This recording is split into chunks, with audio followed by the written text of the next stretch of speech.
اور اس تنظیم سے جڑنے والے یا اس تنظیم سے منسلک ہونے والے یہی اہل حق ہیں۔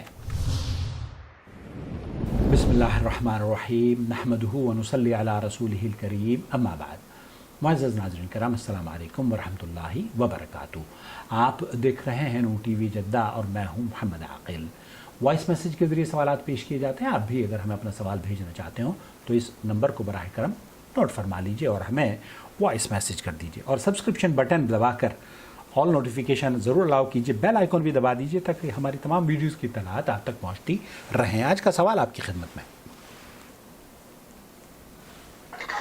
میرا نام اسلام ہے، میں ممبئی سے بول رہا ہوں۔ میرا سوال یہ ہے کہ کیا تبلیغی امام کے پیچھے نماز ہوگی یا نہیں؟ تبلیغی امام کے پیچھے نماز ہوگی یا نہیں؟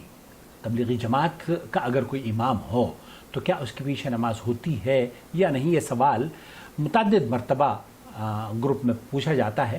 اس کی تفصیل ہم آپ کو پہلے یہاں پر بتا چکے ہیں، اور فضائل اعمال کی غلطیاں اور ان کے جو عقائد ہیں وہ بھی یہاں ہمارے ویڈیوز موجود ہیں۔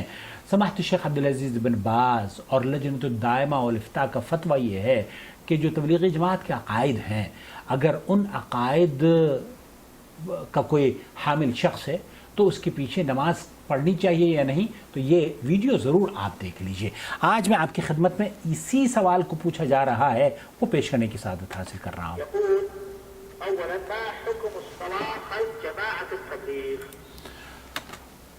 حکم پوچھا جا رہا ہے، اگر امام تبلیغ جماعت کا ہو کیا ہماری نماز ہو جاتی ہے؟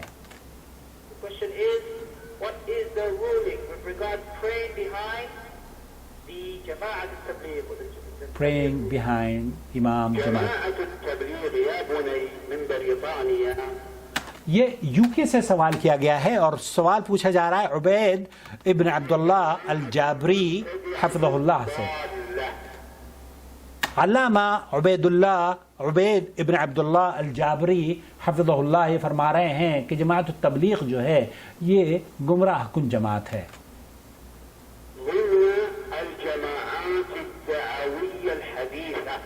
یہ انہی جماعتوں میں سے ایک تنظیم ہے، ایک جماعت ہے جو کہ لیٹسٹ تبلیغی جماعت یا دوسری جو تنظیمیں ہیں جو لیٹسٹ وجود میں آئی ہیں، جو ابھی متعارف کرائی گئی ہیں۔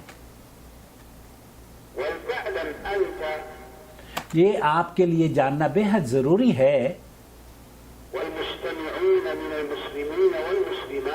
اور ہر ویورز چاہے وہ مرد ہو یا عورت،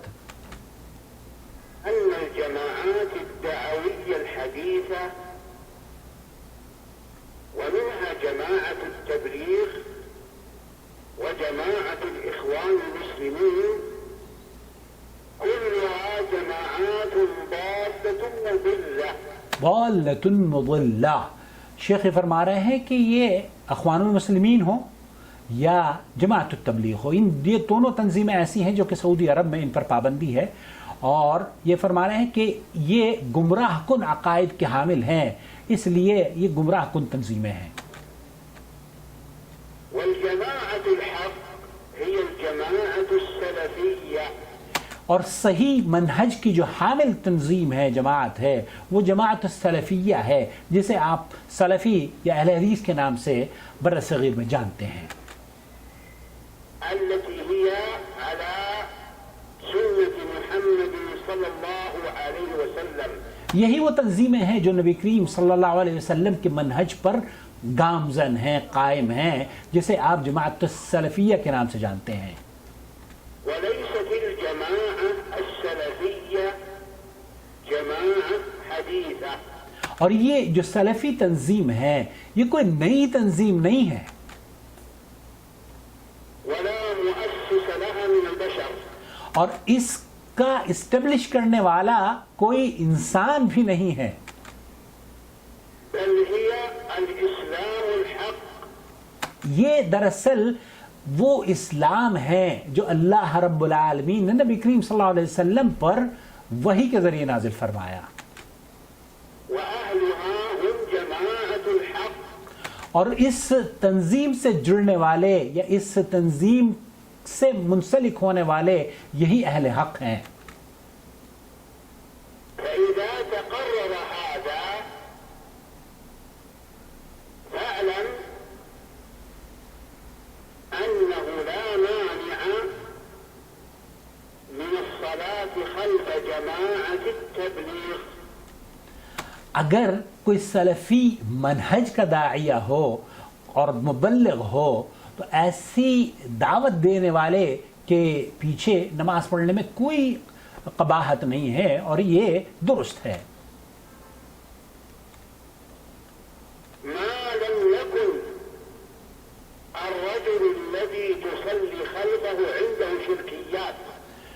ایک وہ شخص جو کہ شرکیات کے عقائد پر مشتمل کتابوں کو پڑھتا ہو اور عقید شرکیہ میں ملوث ہو، بدعتوں میں گھرا ہوا ہو، اس شخص اگر کوئی ایسا مسلمان امام ہے تو كأن يدعو غير الله اللہ کے علاوہ کسی اور کو پکارتا ہو أو يستغيث بغير الله اور اللہ کے علاوہ استغاثہ وسیلہ طلب کرتا ہو، فيما لا يقدر عليه إلا الله مرنے کے بعد بزرگوں کو ان چیزوں کے لیے پکارتا ہو جو کہ وہ جس کی وہ قدرت نہیں رکھتے سوائے اللہ کے، وہ چیز کوئی آپ کو عطا نہیں کر سکتا، آپ مردوں سے طلب کرتے ہو، تو ایسا امام أو يذبح لغير الله اور ایسا شخص جو کہ اللہ کے علاوہ کسی اور کے لیے ذبح کرتا ہو.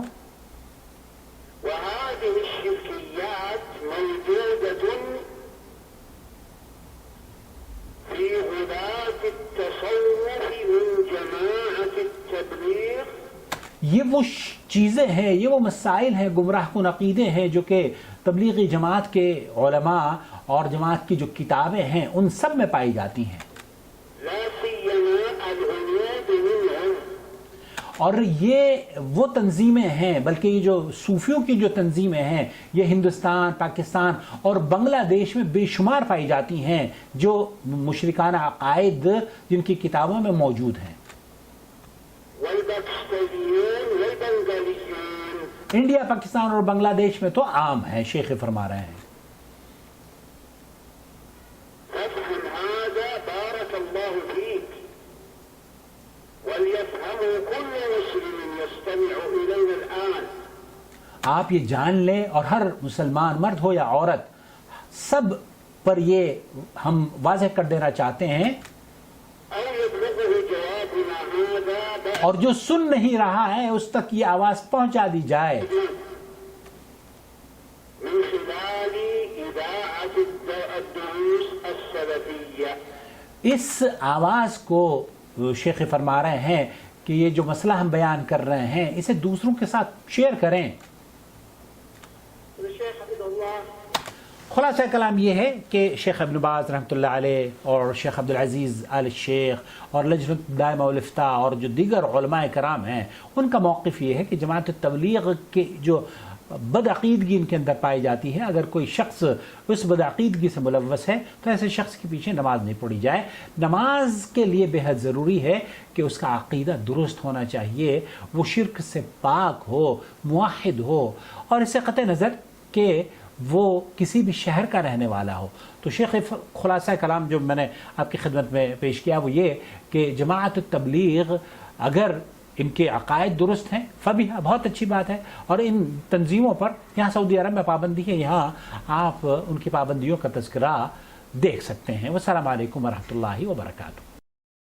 يا أيها الذين آمنوا اتقوا الله حق تقاته ولا تموتن إلا وأنتم مسلمون واعتصموا بحبل الله جميعا ولا تفرقوا ولتكن منكم أمة يدعون إلى الخير ويأمرون بالمعروف وينهون عن المنكر وأولئك هم المفلحون. الله ولي الذين آمنوا يخرجهم من الظلمات إلى النور والذين كفروا أولياؤهم الطاغوت يخرجونهم من النور إلى الظلمات أولئك أصحاب النار هم فيها خالدون